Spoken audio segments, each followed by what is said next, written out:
Hello students, now we are going to continue our chapter polynomial. Yesterday we studied about basic concept of polynomial or previous recapitulation. Now we are starting our chapter from 10th class. First topic is geometrical meaning of the zeros of polynomial. How to identify the zeros of a polynomial geometrically. Let P X भी है polynomial P X कोई polynomial है okay and graph of P X is given to you then by seeing graph how can you identify how many zeros of that polynomial.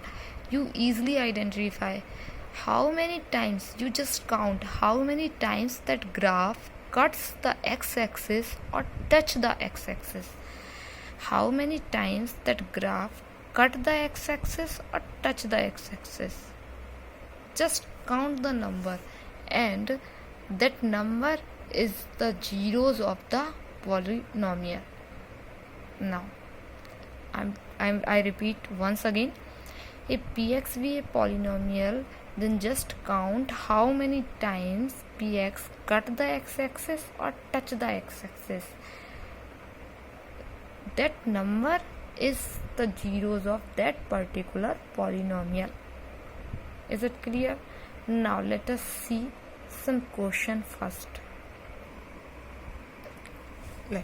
In a first question, that is a graph of polynomial px, and that is the graph of a line.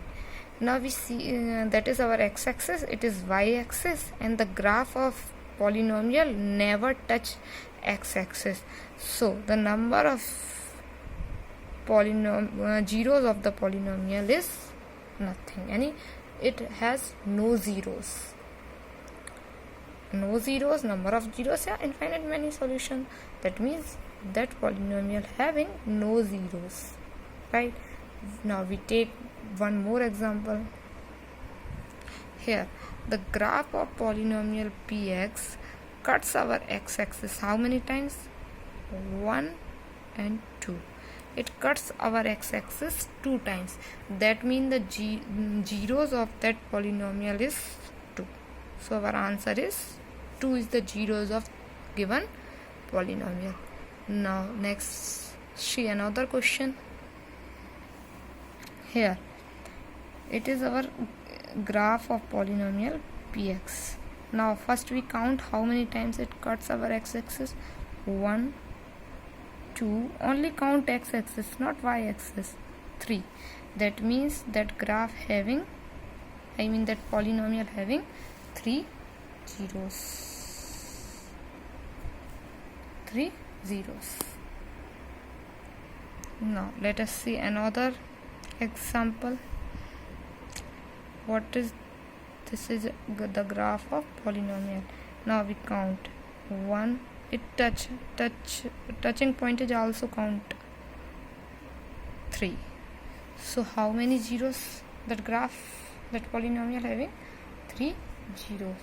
So to identify the zeros of a polynomial by graph is known as geometrical.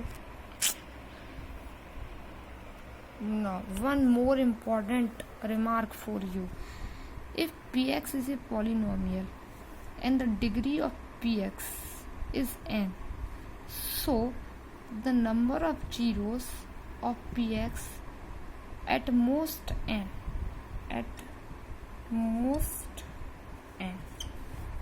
That means we can't say that px is a polynomial of degree n and having n plus 1 zeros.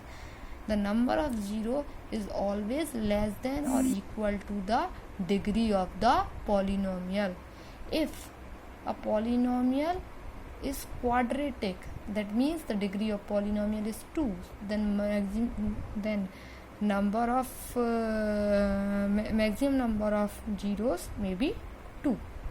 Like that, if the polynomial is biquadratic, that means degree is 4, then the maximum number of zeros is 4. Now in this manner you can solve your full exercise 2.1. If any doubt, you can ask me. Thank you for watching my video.